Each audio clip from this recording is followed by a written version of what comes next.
All right, so today we're going to be diving deep into some lore about a pretty interesting character. This character is Sorin Markov. Definitely interesting. And yeah, I mean, you give us a ton of excerpts to look over and really just trying to get to the bottom of him, motivations and contradictions. Yeah. Just, where does he fit in the grand scheme of things? I think that's a great goal. I mean, his story, it really touches on some fascinating things. Oh, yeah. Like immortality, the burden of power, Mm-hmm. the fact that even good intentions can have some pretty serious unforeseen consequences, especially when you're talking about beings that can travel between worlds. Yeah, and for me personally, like, the thing that jumps out at me right away is that he's a vampire. Right. But he's disgusted by the bloodlust of his own kind. Yeah. And he even takes steps to protect humanity. It seems like a contradiction. It does feel paradoxical. Yeah, well, and the lore, I mean, Yeah. it kind of suggests that it's not just about bloodlust for him. His vampirism was forced upon him by his own grandfather, Edgar Markov, Oh, wow. who made a deal with a demon and basically subjected Sorin to this horrible ritual just to gain the secrets of sangromancy. Oh, jeez. So talk about family drama. Right? But you can imagine being forced into a state of being that you never wanted. Yeah. It makes you wonder how much of his disgust comes from that. So it wasn't a choice for him. No, not at all. It was really thrust upon him. It was, and now he's constantly reminded how different he is from the rest of his vampire family. Right. He doesn't share their insatiable hunger, Yeah. and that sets him apart in a way that I think must feel pretty lonely. Like an existential loneliness. Exactly. It adds a whole other layer to his character. And that probably plays into his desire to protect Innistrad. Yeah, his home plane. Yeah, he sees the unchecked hunger of the other vampires as a threat to the whole world. Right. He sees protecting Innistrad as his responsibility. He spent thousands of years planeswalking, witnessing the rise and fall of civilization. Yeah. That has to give you a unique perspective, right? Oh, absolutely. I Yeah. mean, he can see how everything's interconnected, how actions on one plane can have huge consequences elsewhere. So you have that vast cosmic awareness. Right. But he's also still deeply connected to this one world. And that brings us to one of the most interesting parts of his story. Okay. His creation of the angel Avacyn. Yeah. He forged this incredibly powerful being to protect Innistrad, almost like a surrogate daughter in a way. It seems selfless. Yeah. But knowing what we do about Sorin's tendency to be detached, it makes you wonder about his real motivations. Right. What was he really after? There's always more to it with him. Okay. Like, while he clearly cared for Avacyn, Yeah. his reluctance to get directly involved with Innistrad's affairs ultimately leads to tragedy through a bunch of circumstances that were really outside his control. Avacyn becomes corrupted, and Sorin's forced to destroy his own creation. Oh, wow. So you have this powerful being who wants to protect, Yeah. forced to unmake what he created. It's almost heartbreaking. It is. And it raises the question of how much control any of us really have, Yeah, even with the best intentions. exactly. And the thing is, the circumstances around Avacyn's corruption, they're deeply tied to Sorin's past. Okay, how so? Well, it was all orchestrated by Nahiri, another planeswalker who Sorin had wronged centuries before. Oh, so this is a grudge match. Oh yeah, Nahiri and Sorin, their story is basically a masterclass in holding a grudge. Oh, wow. But things weren't always bad between them. Right. They were once part of this powerful trio alongside the spirit dragon planeswalker Ugin. Okay, so a powerful group. Oh yeah, they made a pact to imprison the Eldrazi titans. But, like, any relationship, especially one that spans millennia, Yeah. things got messy. Yeah, that tracks. And when Nahiri needed Sorin's help on her plane of Zendikar, he was nowhere to be found. Oh, no. Yeah, and that feeling of betrayal, it festered within Nahiri for centuries. Oh, yeah. It fueled her desire for revenge and ultimately led her to target Avacyn. She knew that would hurt him. Oh yeah, she knew exactly what she was doing. So he tries to protect Innistrad from one threat, but ends up setting the stage for an even bigger one. It's like a chain reaction. And it all comes back to this broken promise Right. and a thirst for revenge hundreds of years in the making. It's a long game. Oh, yeah. And when Sorin gets to Zendikar, it's not quite the reunion he was hoping for. Yeah, you could say that.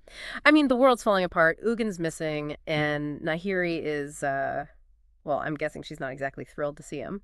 Centuries of resentment don't just disappear, especially when you've been stuck in a magical prison like Nahiri was. I can't even imagine the fury. It's palpable in the lore. She basically had to face the apocalypse all by herself while Sorin was off doing who knows what. Yeah. Did he ever even try to explain himself? There are some hints in the lore that suggest Sorin had his reasons. Okay.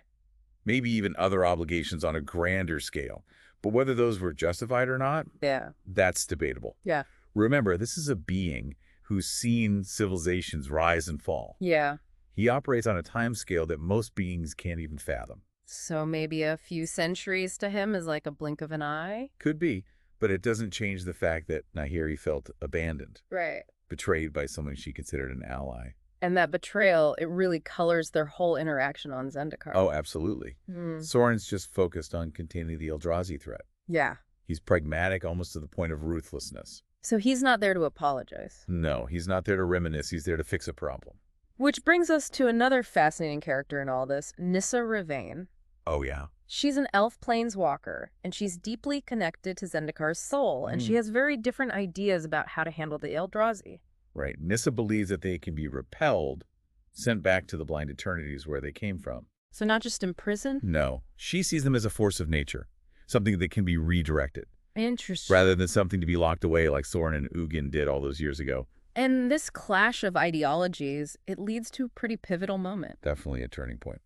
Nissa, defying Sorin's advice, chooses to shatter the Hedron network. The very thing that was holding the Eldrazi Titans in check. Talk about a power move. Oh, it's a huge decision with catastrophic consequences for Zendikar. Yeah. It's a testament to the kind of power these younger planeswalkers have. And it's a direct challenge to Sorin's authority. You know, we always talk about Sorin's power and his age. Yeah. But maybe this is an early sign that his influence is waning. It's possible these new planeswalkers, they're not afraid to challenge the old ways. It feels like a generational clash. Oh, absolutely. The lore is full of these power shifts, and in this case, Sorin has to watch it happen. So he washes his hands of Zendikar. Yeah, leaves Nissa to deal with the fallout. Not exactly a heroic move. No, it's a moment that reveals his disillusionment, maybe even his weariness. He's seen it all before, hasn't he? Countless times, this cycle of destruction and rebirth. And maybe he's just tired of trying to control the uncontrollable. Or maybe he's starting to realize that his way isn't always the right way. It's possible either way, he retreats to Innistrad. Hoping for a little peace and quiet. Yeah, maybe a chance to reconnect with his ancestral home. But of course, things have gone terribly wrong in his absence. Naturally, Avacyn, the angel he created to protect Innistrad, has vanished. Oh, no. The plane's in chaos. The balance he tried so hard to maintain is shattered.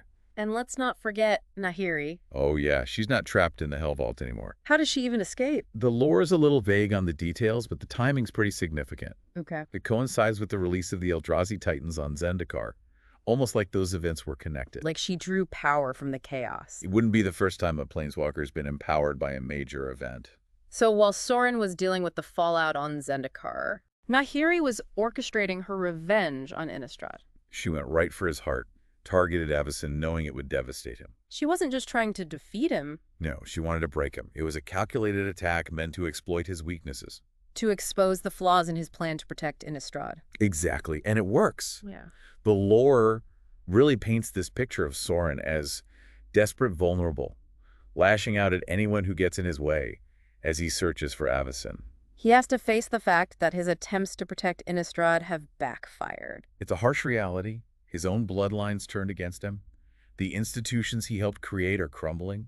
And the angel he saw as a daughter is gone. Corrupted by his oldest enemy. It all leads up to that moment where he has to destroy Avacyn. It's a gut-wrenching scene. He's forced to kill his own creation. A devastating loss. On so many levels, it reminds us that even beings as old and powerful as Sorin, they aren't immune to loss and grief. He may have built up walls to protect himself from the pain of eternal life. But those walls also keep him from forming real connections. Except maybe with Avacyn, and now she's gone. Leaving him in an even darker place. Lost, disillusioned, and facing a threat that he might not be able to overcome. So what happens next? Nahiri confronts him in the ruins of Markov Manor. A place steeped in his family's history. And where he probably feels the weight of his failures most acutely. It's the showdown centuries in the making. It is. Does it go well for Sorin? I have a bad feeling about this. Well, Nahiri, fueled by her rage and her mastery of lithomancy, imprisons him in stone. Oh, He's left wow. trapped, powerless, forced to watch as Emrakul, one of the Eldrazi titans, descends upon Innistrad Oh. and begins to reshape the plane in her own horrifying image, That's a brutal defeat. both physically and emotionally. Nahiri gets her revenge, leaves Sorin to face the consequences of his actions. But knowing Sorin, I doubt he'll stay trapped for long. He does have a knack for survival. So last we left Sorin, he was basically a statue courtesy of Nahiri. Yeah, not exactly a peaceful retirement. But we were talking about how resilient he is, and you mentioned there's more to the story. Oh, yeah. How does he get out of that mess? It really shows his willpower. To be imprisoned by someone like Nahiri, a master lithomancer, Yeah. and still find a way out. So how'd he do it? The lore's a bit fuzzy on the details. Okay. Some say he carved his way out. Others say he literally chewed through the stone. Either way, it must have been brutal. Yeah, no kidding. So what does he find when he finally gets free? A nightmare, basically. Oh, no. His home is destroyed. His bloodline is scattered or twisted by Emrakul. Jeez. The whole plane is warping under her influence. Not exactly the sanctuary he was hoping for. Not even close. It's like every time he tries to walk away from the multiverse's problems, Yeah. they come looking for him. It's like he's woven into the fabric of these conflicts. That's a good way to put it. And that brings us to another turning point. Okay. Sorin's drawn away from Innistrad by a magical beacon call for help that leads him to Ravnica. Ravnica, the city plane. Yeah. That's a pretty big change of scenery from Innistrad. You could say that, and unfortunately for Sorin, he walks right into a trap. A trap. Set by Nicole Bolas. Nicole Bolas as in the big bed. The one and only an Elder Dragon planeswalker with dreams of ruling the multiverse. Oh man, he went from bad to worse. It's almost comical, and to make matters even more interesting, guess who else is trapped on Ravnica? I bet I can guess Nahiri. Bingo. Yeah. It wouldn't be a Sorin story without her. I swear their feud is like a force of nature. It really is. But here's where things get interesting. Okay. Despite all that bad blood, they have to put their differences aside.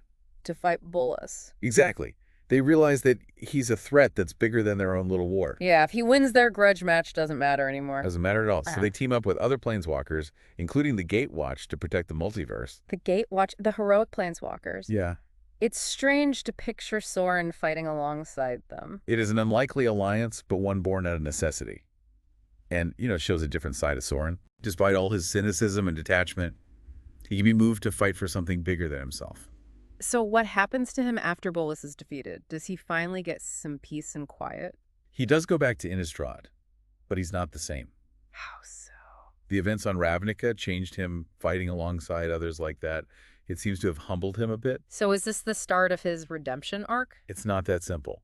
He's still carrying the weight of his past mistakes, the pain of losing Avacyn. Right. But there are glimmers of hope. He helps break the curse of the eternal night that was plaguing Innistrad. Okay.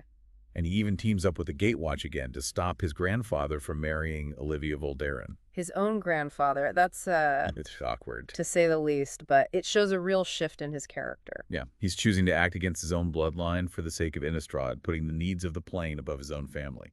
That's a big step for him. Yeah. So after all this, where do you stand on Sorin? Is he a hero or a villain? I don't think he fits neatly into either category. He's made mistakes, caused a lot of suffering. But he's also capable of great sacrifice.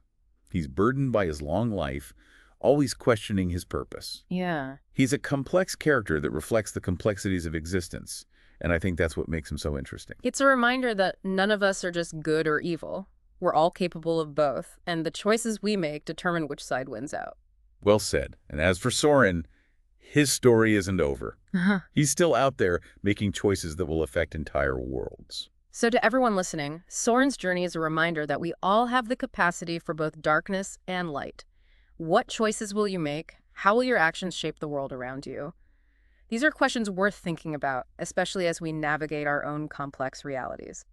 And that's it for our deep dive into the world of Sorin Markov. We hope you enjoyed it, and we encourage you to keep exploring, keep questioning, and keep diving deeper into the amazing lore of magic.